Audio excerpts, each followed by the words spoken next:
Hi guys, this is Shalini. నేను న్యూగా YouTube start చేస్తున్నా. సో ఈ లొకేషన్ ఎక్కడంటే తమిళనాడు స్టేట్ అనమాట. చెంగల్పట్టు పక్కనే ఈ టెంపుల్ ఉంటుంది. సో ఈ టెంపుల్ నేమ్ ఏంటంటే కాలభైరవ స్వామి టెంపుల్. చూడ్డానికి చాలా బ్యూటిఫుల్గా ఉంటుంది.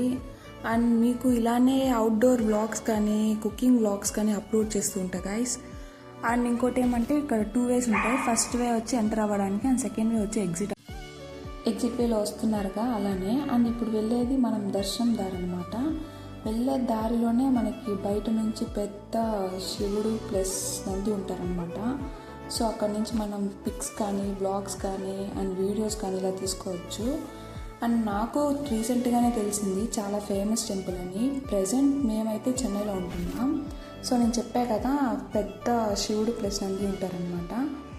ఇలానే ఇంకా మెయిన్ వే ఇట్లానే వెళ్తూ ఉంటే మనకి ఎంటర్ అవ్వగానే స్టార్టింగ్లోనే మనకి పెద్ద వినాయక స్వామి ఉంటారు. చెప్పా కదా, ఇదిగోండి, చాలా క్యూట్ అనిపించింది.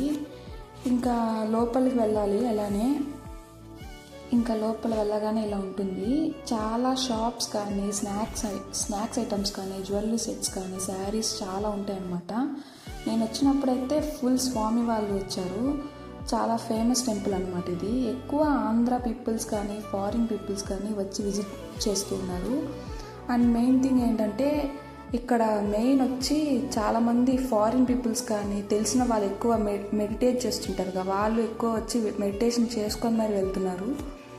అండ్ ఇంకా లోపలికి ఎంటర్ అయ్యే దగ్గర గ్లాస్ ఆఫ్ వాటర్ ఇస్తారు. అది టోకెన్ తీసుకోవాలన్నమాట. వాళ్ళకి 10 రూపీస్ అలా ఉంటుంది ఇవ్వడానికి.